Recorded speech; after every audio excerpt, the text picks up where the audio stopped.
ఈరోజు మొదటిసారి independence day రోజు మా పిల్లలకి ఇష్టమైన చికెన్ 65, మా ఫ్యామిలీ అందరికి ఇష్టమైన చికెన్ 65 చేస్తున్నాను. ఇది ఎలా చేస్తానో మీరు కూడా ఒకసారి చూడండి, చూసి మీ ఇంట్లో వాళ్ళందరికీ చేసి పెట్టండి. అద్భుతంగా ఉంటుంది, ఒకసారి ట్రై చేయండి. నేను 1 కిలో చికెన్ తీసుకున్నాను.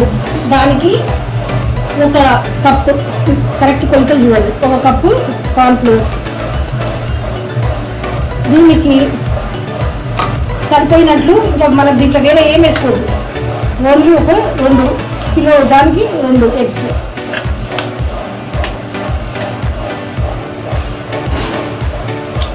రెండు ఎగ్స్ 1 kgకి. సేమ్ ఇదే కొలతలో చేయండి. ఈ స్పూన్తో 2 స్పూన్లు సాల్ట్ సరిపోతుంది. మనం ఇప్పుడు ఏం చేయాలంటే దీంట్లో ఈ 1 kg చికెన్ ఏదైతే ఉందో ఇట్లా చూడండి. సేమ్ అంటే ముందే ట్రై చేసి పెట్టుకోవాలి. ఇట్లా ఉండాలి చికెన్ 65కి. నా స్టైల్లో నేను చికెన్ 65 చేస్తున్నా. ఒకసారి ఇదే విధంగా మీరు కూడా ట్రై చేసి చూడండి ఎంత బాగుంటుందో. మా ఫ్యామిలీ మొత్తానికి చాలా ఇష్టం ఇది. ఎవరెవరికి నేను చేసి పెట్టాను వాళ్ళందరికీ కూడా చాలా ఇష్టం. ఒకసారి మీరు కూడా కంపల్సరీ ట్రై చేయండి. ట్రై చేసి అలాగే నాకు కామెంట్ పెట్టండి ఎట్లుంది ఏంది అనేసి. మీకోసం అద్భుతమైన మంచి మంచి వంటలు ఇప్పటి నుంచి వస్తాయి చూడండి. షేర్ చేయండి, లైక్ చేయండి. నచ్చకపోతే కూడా చెప్పండి ఎలా ఉంది ఏంది అనేసి చేసేసి. కానీ 100% చెప్తున్నా, కంపల్సరీ మంచి మీకు అందరికీ నచ్చుతుందని మాత్రం ఎందుకంటే మా ఫ్యామిలీ ప్రతి ఒక్కరు అంటారు ఈ వంటలు, అందులో నాన్ వెజ్ చాలా బాగా చేస్తాను. మీరు కూడా ఒకసారి ట్రై చేయొచ్చు. ఇప్పుడు కొత్తగా ఆంధ్ర వంటలు, తెలంగాణ వంటలు 2 కలిపి మీకు నేను ట్రై చేస్తాను. ఈ విధంగా మొత్తము కలుపుకోవాలి.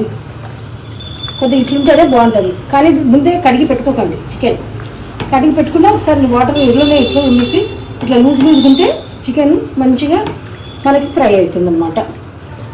ఇలా మొత్తం చికెన్ మొత్తం ఉప్పు అంతా కలిసి అంతవరకు ఇట్లా మంచిగా కలుపుకోవాలి. ఇప్పుడు మనము కలుపుకున్నది కదా, ఇది ఒక 15-20 నిమిషాలు టైంతో పెట్టుకున్న తర్వాత స్టవ్ పోసుకోండి. ఆయిల్ వేడెక్కిన తర్వాత మంచిగా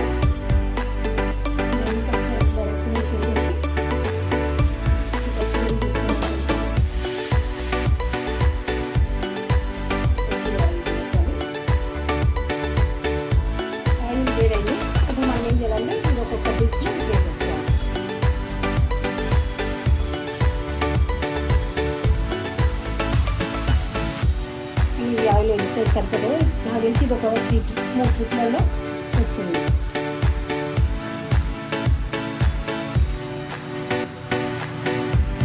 ఇట్లా ఫ్రై ఇట్లా వేసుకున్న తర్వాత ఇట్లా ఫ్రై అయ్యి పక్కన మనం ఎట్లా చేసుకుంటాము.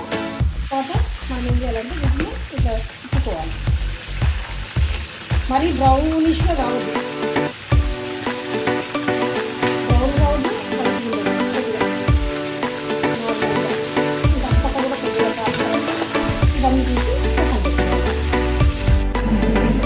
ఇలా పకోడీలాగా చేసుకున్నాక అన్నీ ఇట్లా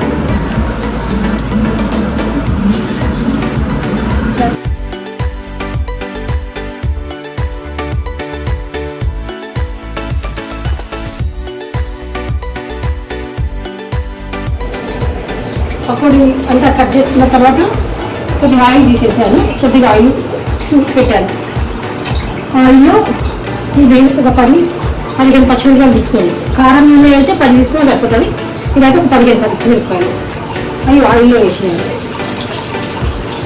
పచ్చిమిరపకాయ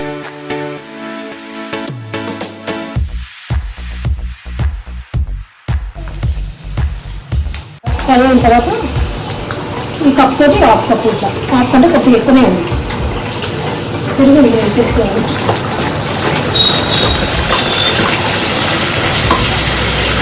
ఒక 2 మినిట్స్ స్టవ్లోనే ఉంటున్నది. ఇప్పుడు కొద్దిగా సిమ్ చేసేది. ఒక 2 మినిట్స్ పచ్చిమిరపకాయలకి కరివేపాకుకి మంచిగా పెరుగు పట్టాలి. అప్పుడు దాంట్లో ఈ కారం అనేది వెళ్ళిపోతుంది. ఇట్లా అయిన తర్వాత మన చికెన్ ఏదైతే ఉందో ఈ పీసెస్ అన్నీ వేసేసుకోవాలి. ఇది రెడ్ కలర్ తీసుకోండి. రెడ్ కలర్ ఇట్లా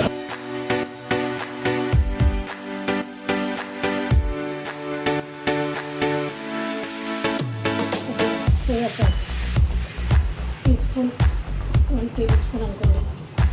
ఇది అయిపోతుంది.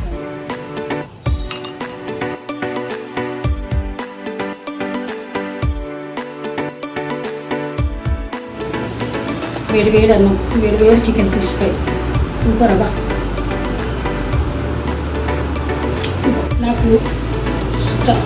నాకు ఇట్లా తినడం చాలా ఇష్టం అండి. మీరు కూడా ఒకసారి ట్రై చేయండి, తినండి, ఎట్లుందో కామెంట్ చేయండి. ఆలు అడుగుతుంది పుష్టిగా తింటాం. Thank you very much.